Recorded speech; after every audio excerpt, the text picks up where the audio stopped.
Hello everyone and welcome back to my channel. In today's video, we'll do something a little bit different. If you know me, I love tech. And recently, I came across this retro handheld gaming device. This is the Powkiddy X55, and I got it from AliExpress. I'll put the link down in the video description. The X55 has been out for a while now, and so far it got some mixed reviews. I'm just gonna mention a couple of quick specs here, focusing on the important ones. And I'll put the rest on the screen. Here are some of the big points that the X55 has. Rockchip's RK3566 CPU, ARM Mali G52 GPU, 2GB LPDDR4X RAM, a 5.5-inch IPS screen, and a 4000 mAh battery. As far as the price goes, this is $70 without an expansion card.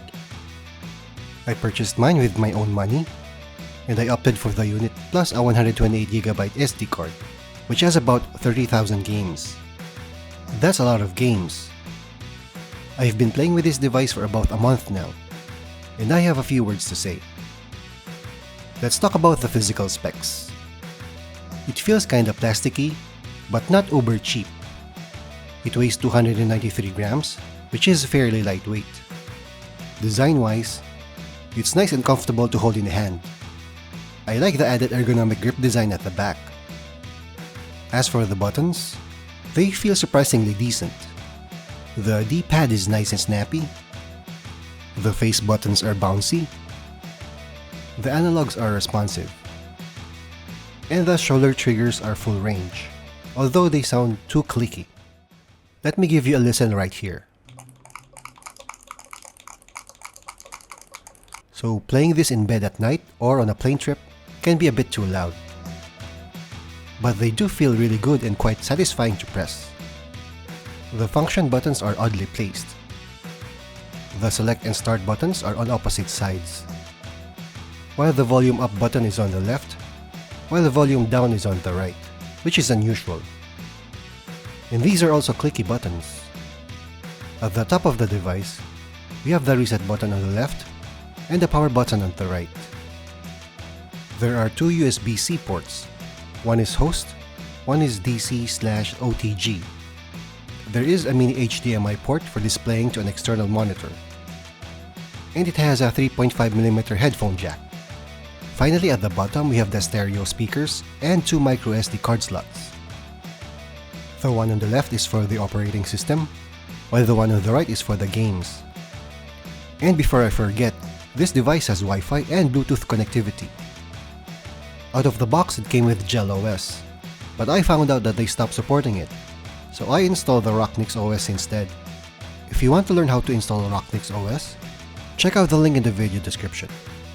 As for the display, it has a 1280x720 resolution, which is fairly bright and colorful.